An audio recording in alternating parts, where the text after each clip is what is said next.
point to be able to take this like a scrimmage match against one of the best teams in the tournament without having the repercussion of being knocked out of the tournament directly in the group stage.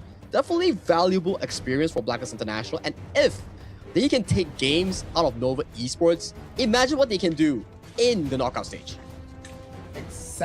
Exactly what I'm thinking about.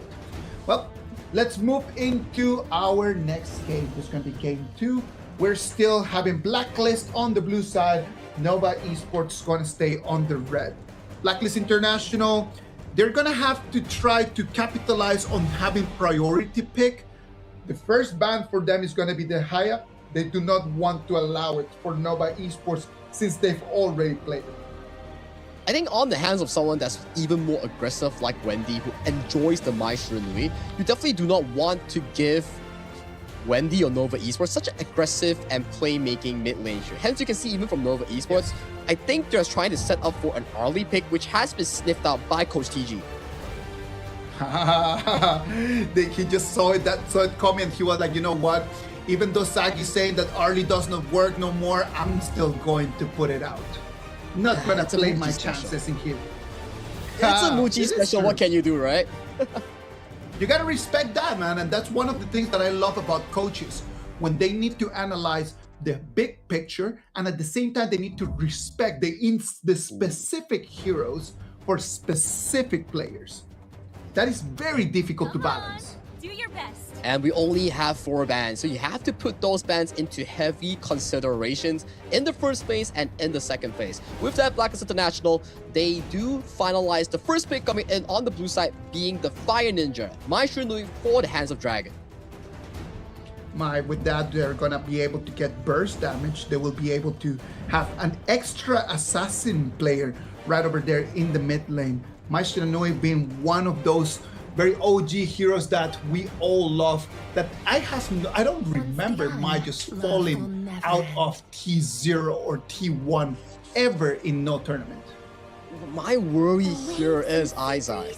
We're into a Yuhuan here, and Yuhuan is not the easiest to really fight against as a Mai Shiranui. And if you double down your draft here, BLACKLIST International, you pick the Dharma, you're gonna be countered heavily at their pick by a Magistrate Direnjie. But I'm liking the approach here. They take away the Yangjin and they pick an aggressive jungler for the Hands of Just Chi here. No more assassins, but we go into a different route, a tempo jungle.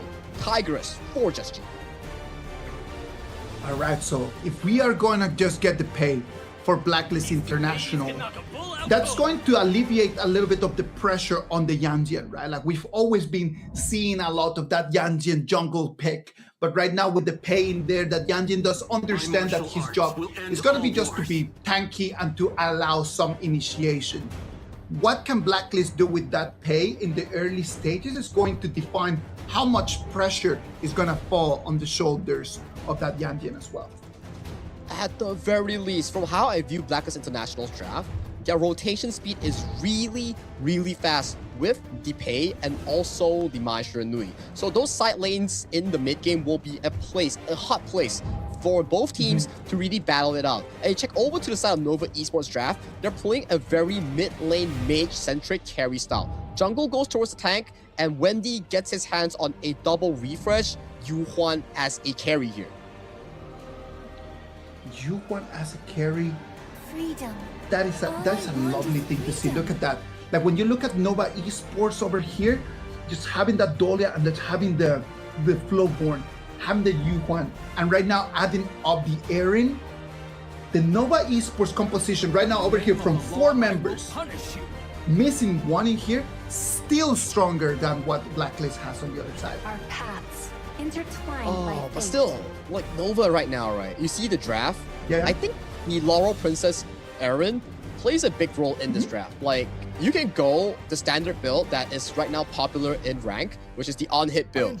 You can go the Sparks Forge Doomsday, yada yada. Yeah, that works too. But if you go for the magic build, you unlock the items like the Ardent Dominion that gives you a free cleanse once you drop to a specific HP with the shield. So it's a pretty decent counter against the likes of a Fire Ninja Mai Shiranui. And to top it off, to close off the charge for Nova Esports, Guan Yu has been locked in. This is a signature pick for Nova Esports Clash Laner Xuan, and is one of the top picks in this tournament with how strong Guan Yu is due to the buffs.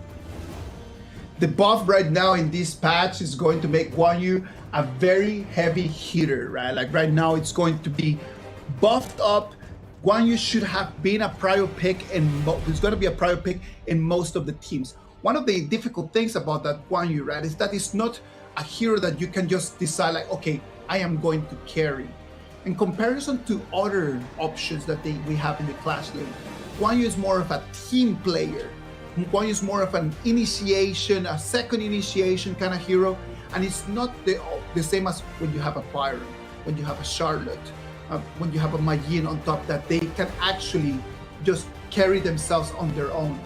So seeing Xuan on that Guan Yu, that's going to be a feast for our eyes. It's down to how both of these Clash lanes really pull in the weight for their teams. This is BLACKLIST International taking on Nova Esports in Game 2 of this Best of 5 series, with Nova Esports currently leading 1-0 against their opponent. Thoughts on this, Isaac? Do you think BLACKLIST International, with this specific draft, can they pull it into a 1-0 for both teams? The truth is that for me, this is a 70-30. For me, it's a 70-30 for Nova. 70-30 for Nova right now is what I'm seeing in here. And BLACKLIST is extremely dependent on the tempo that Joshi can do in the early stages. And then after that, the Deer and Jeb can Golden Kite actually take on that 1v1 in the early games and then just put Erin on the back foot. I don't see it as a 50-50. I do believe that the BP clearly is in favor of Nova. We'll have to see the early game tempo coming in for BLACKLIST International. If they can make and break Nova in the first few minutes and make sure that Golden Kite, Dragon, and Joshi doesn't fall off, then maybe we see BLACKLIST International takes more control of that mid-game before Shadow Tyrant here. But so far, we see a 2v1 setup, aggressive towards BLACKLIST International towards the bottom side, securing that Fire Beak in the hands of Golden Kite. Off to a great start, I would say. Great start right over here. Let's see. Chami1 under a lot of pressure right over here. You can see he's going to have to use his flash. That's going to go on a cooldown. Sadly for him, he won't have that ability available anymore for a specific period of time. It is going to be about that pressure. At the end of the day, Nova Esports understands something very important about this game. It's not always about going in and get the kills. It's about going in and harass your opponent. Just force him to waste time or to waste abilities and put those abilities in cooldown. Nova Esports understands that, and that's why I sometimes believe that they are at a different level than the rest. But Chaz here getting punched out by the Floorborn tank. Double knockup into double knockup. That's 4 knockups here, and he gets the first blood. And the solo bolo towards the Clash lane here. No flash, walking out. 3v for Shred. Shred solo kills Chami1. Solo kill right over there. We know that Xuan is gigantic on that Guan Yu, and it is bad news for Chami1. This is a horrible matchup for him. On that Yanjian at these early stages of the game, he will not have an advantage in there. And right now, Xuan has just made that stretch a lot wider. Immediately in 2 minutes of the game, already a 2-0 kill lead for the side of Nova Esports, and we see Chami1 putting a lot of pressure on towards Xuan here, zoning him out of this minion wave. Dragon is also in the vicinity, trying to make sure that Chami1 gets this lead at the very least. Just G here, just having a few lead in towards the jungle here. As long as Just G doesn't fall behind, there is still consistent hope for BLACKLIST International later on in the side lane tempo. All right, let's wait and see. Let's look at that. Right now, BLACKLIST, they need to really understand how to capitalize out of these minion waves. It is important for Joshi right now to try to make a movement. He needs to try to do something. You can see him right now on the minimap. He's cleaning over there the red buff area. He's going to start rotating to the mid lane. After he cleans this wave, something needs to happen because we're moving very close to the 4 minutes mark. But what can they do? Look at that. It's going to be 3 against 2 Sagi. Pinned down on towards the side of Muji here, but the heals coming in from Wave Pit common spell heal. Drop in the heal on towards the Dolia spell too. Making sure that Muji never falls below half, and Shen finding Just G in towards the enemy jungle. There is the Guardian Sprite. Damage is reduced by 15% here. Dragon, no flash. Bounce House coming in from Kongling. Picks up the first kill here. Chaz, no flash as well. Making a double coming in from Nova Esports mid lane Wendy here. Things are looking horrible for the BLACKLIST International squad. Oh, what is going on in here? BLACKLIST International, come on! Dragon and Chaz falling in here in the moments where they could actually taken one kill on that Guan Yu. The Guan Yu is going to survive, but Dragon and Chaz is going to fall. That's going to start giving more and more openings for Nova Esports. The pace timing right now, as it's just becoming tighter and tighter and tighter. It's becoming a lot harder for him to actually command the tempo of the game. If game one was like an equal standard coming in from both teams, like they're just playing based on their own tempo, game two is completely Nova Esports dominating the early game and pulling BLACKLIST into a rabbit hole. The more you lose, the deeper you fall in towards this rabbit hole, and the harder it is for you to recover into that mid-game period. It's only 5 minutes, and it's already almost a 2,000 goal lead for the side of Nova Esports. It is too big a gap for this early in the game. When you're supposed to be controlling the early stages, your composition is supposed to be taking control of this. What are you going to do in the times when that Flowborn is going to start getting online? Look at that, it's going to be a 1v3. Shen pushes onto tree, gets the Razor Cavalry here.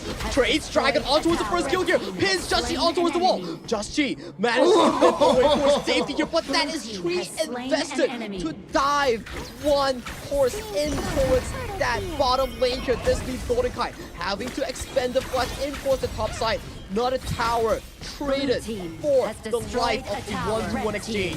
Has destroyed a 1v3 and he's still able to trade one back? Come on, man. It's impossible to stop the Shen glazing here. It's just crazy. It's only a glaze if it's not true. He's just styling on the members of BLACKLIST International here. Kongling finding the bounce house on towards the members off the side of BLACKLIST International here. This Azir Golem is a freebie going into the pockets of Nova. Right now, they're going to move the target over there to the mid lane turret. It's going to be Chami 1 trying to clean the wave. They do not want to let that one go. In the moment that that turret is going to fall, Guan Yu is going to have free roaming around because there's not going to be any vision just to try to find where Shen is going to be running. More angles as well, right? The moment the turret goes down, Exactly. There's more flank angles, there's more backline access coming in for the side of the strand here. We see a bit of a poking prod coming in from BLACKLIST International, securing the buff for Just G. First, Unending Sorrow goes in, coming in from Wendy here. Chami 1 finding the assassination on towards Muji. Isn't able to find it here. First to fall will be Dragon. Shred finds a two-man push, sends Golden Kai into the mouths of Nova Esports. Only thing that BLACKLIST International can do is to back off, and now another turn goes over to the side of Nova. Destroyed a tower. A 2-0 trade for Nova Esports right now. They are commanding this game. It is going to be horrible. 7 minutes right now, 3,000 gold advantage for Nova Esports. Joshi comes in, he tries to check if there's anything over there for grabs and goes back with the tail in between his legs. Such a difficult position for BLACKLIST International to be in here.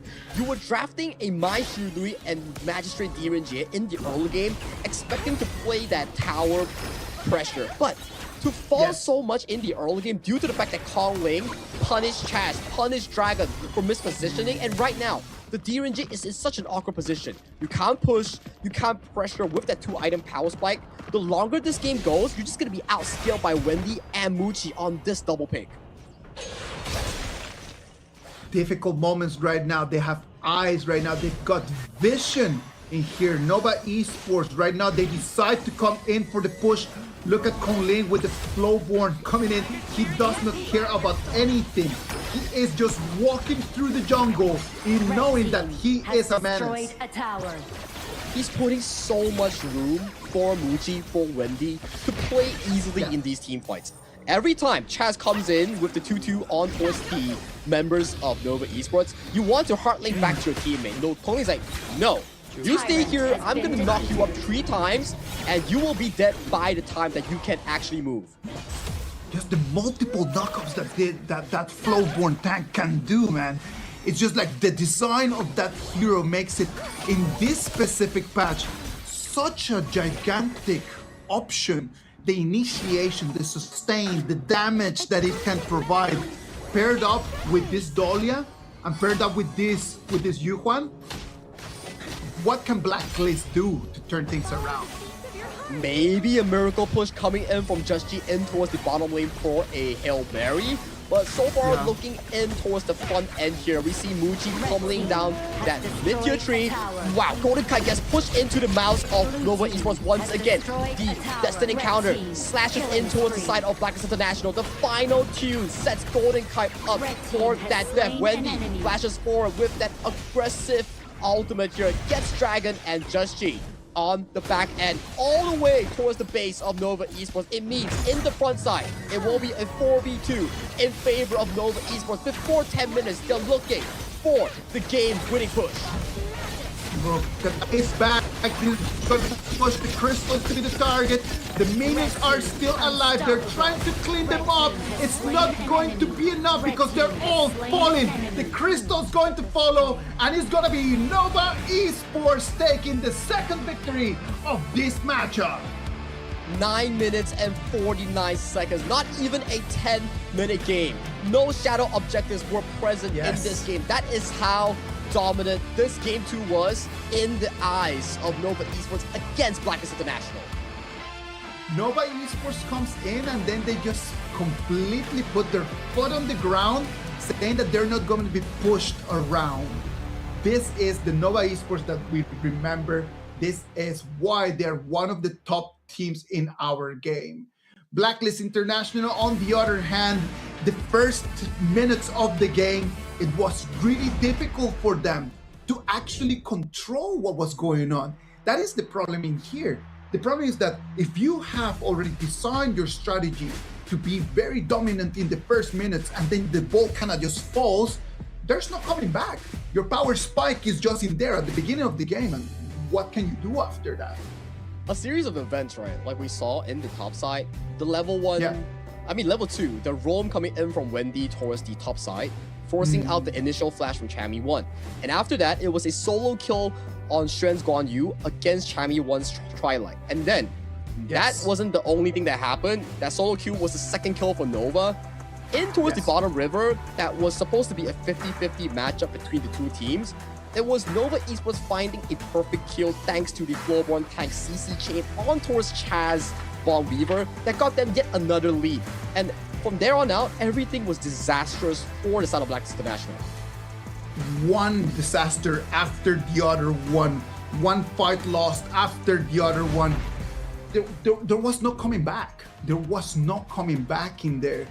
Again, I love the way that BLACKLIST finished the 2025, this 2026. They decide to take on this very gigantic challenge. And in these 2 games, they have not shown that they are at the level of this very, very difficult game.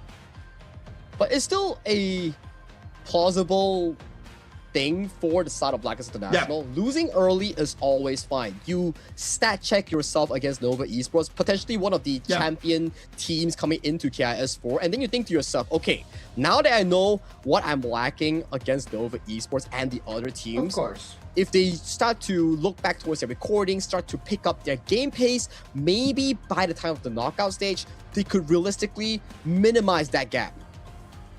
Of course, no, I completely understand what you mean, man. And it is not, and I don't want people at home just to think that we're writing off BLACKLIST from this game, right? Like, there's always the possibility of a 0-2 turning into a 3-2, right? That's always, those are things that we have seen in the past. It's just that when you analyze this game, not even making it into the 10 minutes, when you are supposed to have the early advantage, that says something. That is a gigantic flag that must be addressed. I think for me, aside from the gameplay coming in from both teams, there is a thing coming in from the draft that I think Nova Esports has been doing really well on the red side. If we go back towards game 1, The moment that Arlie's shown coming in for the side of Blacklist on blue side pick 1, we see the counter of the Chano and also the Xiao Qiao coming in for Nova Esports. That's reacting to certain picks that can counteract against your first pick. Now, in game 2, same thing happened. You pick the Mai Shiranui, and then Nova Esports immediately answers with a Dolia plus Yu Huan. That statistically and based on skill set countered out against the Mai Shiranui. Because why? Mai Shiranui goes in, full combo, but Yu Huan pops the ultimate. She's free, and she gets another one coming in by the Dolia. So it puts Dragon into a very reactive state in this specific matchup. I'm telling you, man, like when we saw the BP, it just made a lot of sense that Nova would have, as a team, an advantage. So I think that maybe Blacklist, what they wanted to try was just to, in terms of individual skill, try to outmaneuver whatever that Nova was going to propose as a team. So maybe they just wanted to isolate the players and they just tried to play those 1v1s and get some advantage from there. And Nova Esports did not allow them even the small chance to try to test that theory.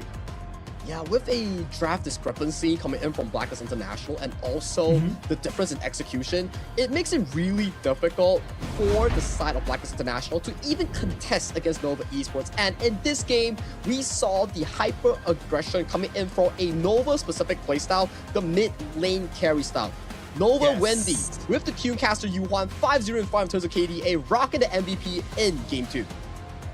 I remember just having this conversation with a lot of people during last year's KWC about, in terms of mid laners, like who do you think is at the top level? And from a lot of multiple people that gave me their opinions, Wendy's name was always coming up in that conversation. Every single person that I asked, if I asked for 3 names, Wendy was certainly going to be one of them. Well, that's what you see in caliber for one of the best teams coming in from the global region. Nova Esports and their mid lane definitely showcasing what it means to be as one of the best teams in the world. Completely agree with you in terms of that, man.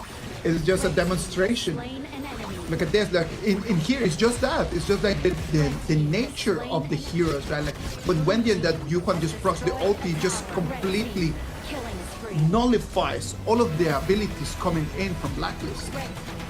It's that's why we say, yes, you still can play a Mai Shiranui into a Yu Huan, but you need to make sure that the Yu Huan isn't able to click that ultimate. The moment she does, all the effort that you put in your flash engages gets neutralized almost immediately.